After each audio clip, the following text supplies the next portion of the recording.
Hey everyone! Welcome back to a new video. I hope you had a great day. Today we are looking at some new r/malicious compliance stories. I hope you enjoy them. If you like the video, don't forget to hit the like button. It really helps the channel. The first story is called Never Heard From Him Again. About 5 years ago I moved into my house and I received an astonishing amount of junk mail for the previous owner. The elderly lady I bought the house from retired and moved south, but spent most of her time here. Thus, over half her life signing up to every conceivable amount of junk mail and magazine possible flooded my mailbox. I've moved many times and it was never much of an issue. But the amount of mail received per day was insane. I live in a remote area with just under 1,000 people per town around here. I have a pretty large mailbox on the street.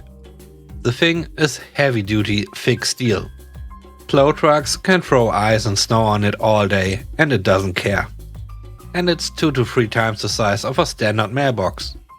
But in just 3 days this mailbox would be full. The only thing that is coming in the mail in today's age is a statement that you've already seen online. But the amount of mail we received was out of control. We were losing valuable garage can space and we couldn't always toss out all the mail received due to the room in the can. So I took a stand and used a black Sharpie and wrote "Return to sender, individual no longer at this address." The postal worker didn't appreciate this extra workload and would leave everything in there untouched.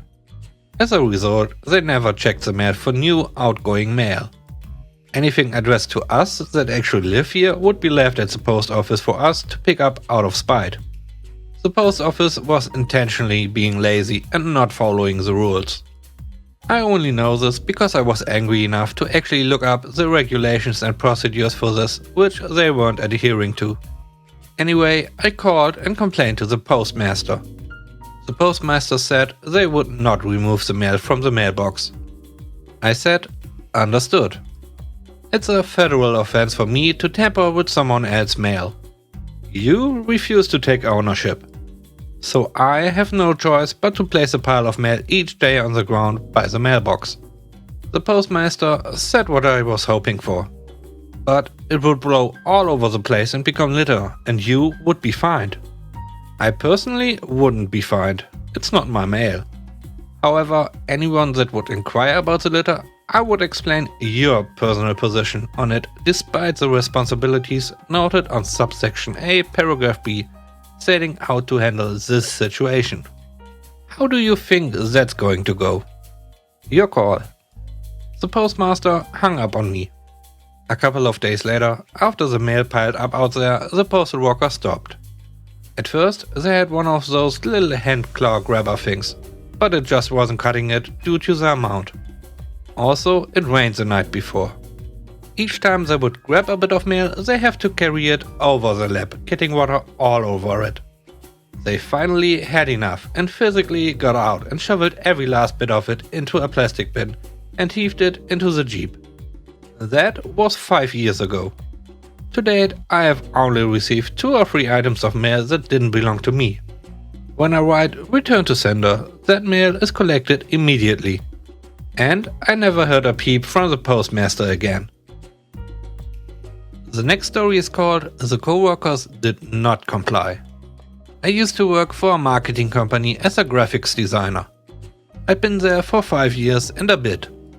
I started straight out of college and learned the ropes with these guys. They taught me a lot, like everything I needed to know.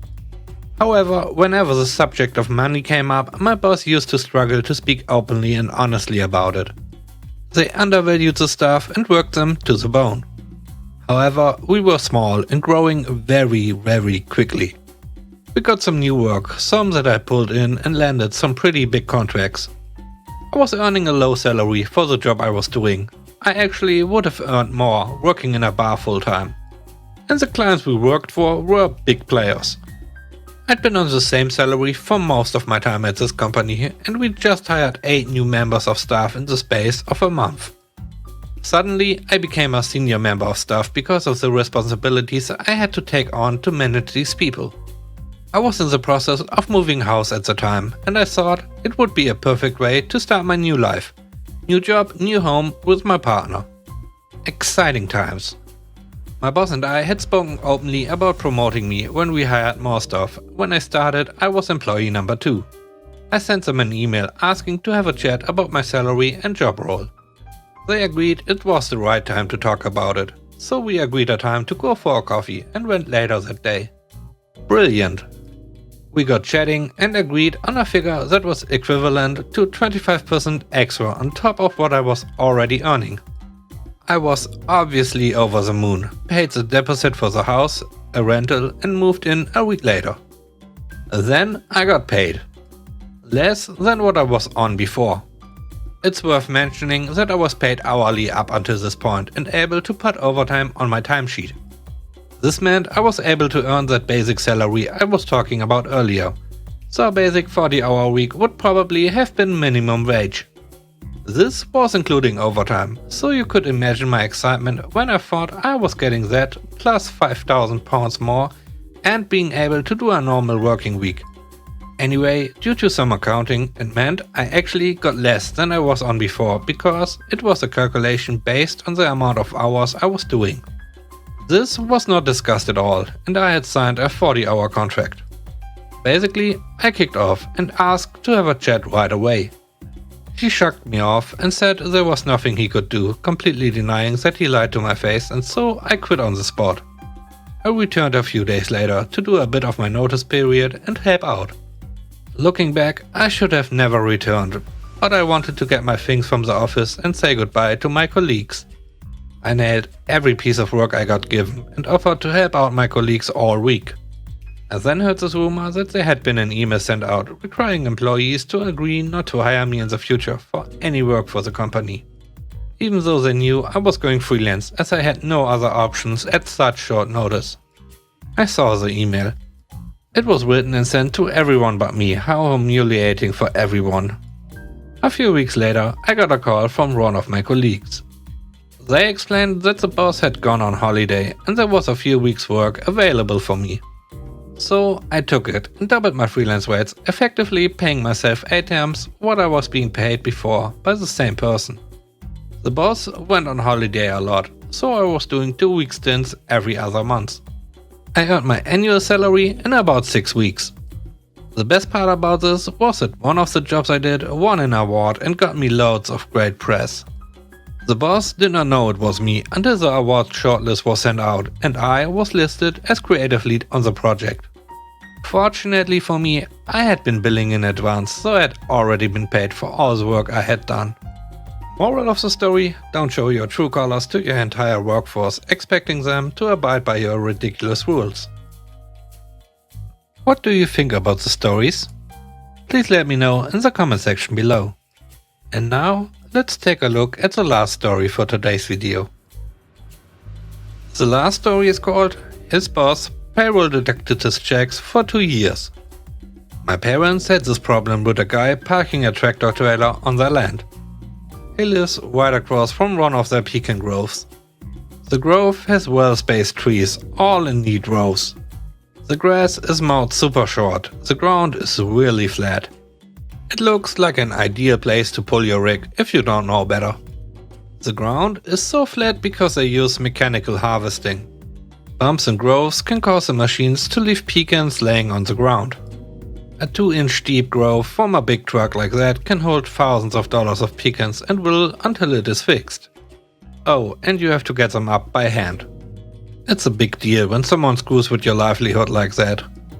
So the guy parks there one time. They get it. He probably doesn't understand he is causing so much trouble. Dad goes down, explains the damage he has done, tells him the grove is private property and not to do it again. The dude agrees and apologizes. Dad goes home and fixes the damage mid-week. Next Friday there's the truck again, same spot. Dad not about to put up with this, calls the sheriff department. The cop comes and the truck moves. Dad fixes the damage mid-week. Next week, no truck. 1 week later, the truck is back. Repeat complaint for trespassing to sheriff. The dude claims he forgot. He drives over the road and his Home Depot where his car is parked is 30 miles away. It is convenient for the dude to forget, because he saves his gas and time by driving his employer's rig and parking it on my parents' land. Also, he doesn't get nailed if his cab isn't clean. No other driver gets assigned his truck. They are plain motivations. The dude clearly does not forget every time he is home, but this is what he claims to the deputies sent out on the complaints. After the 7th time the sheriff's department is called, he finally gets a trespassing citation. No fine is levied. He drives his car 2 weeks in a row. The following week the truck is back. At this point my dad has fixed his damages so often he is keeping a tractor and blade on the property, so it gets done faster and easier. He calls the sheriff yet again.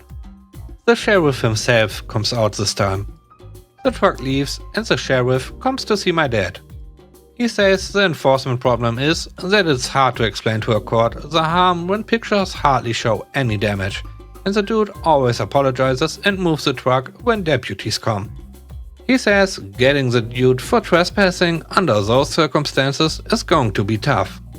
But he is on this and will see it through for my parents, but his office is 30 miles away.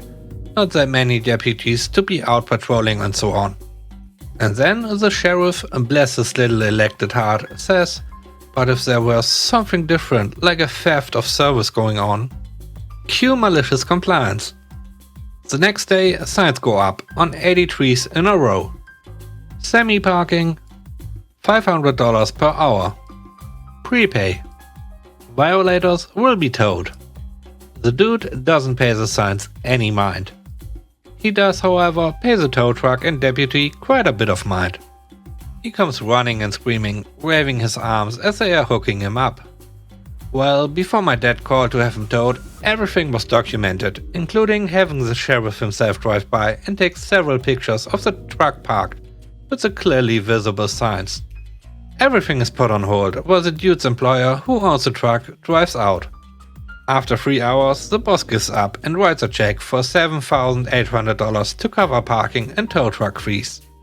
That actually covers the tow truck, all the repairs, printing the signs, and beer for about a year for my dad's Tuesday poker gathering.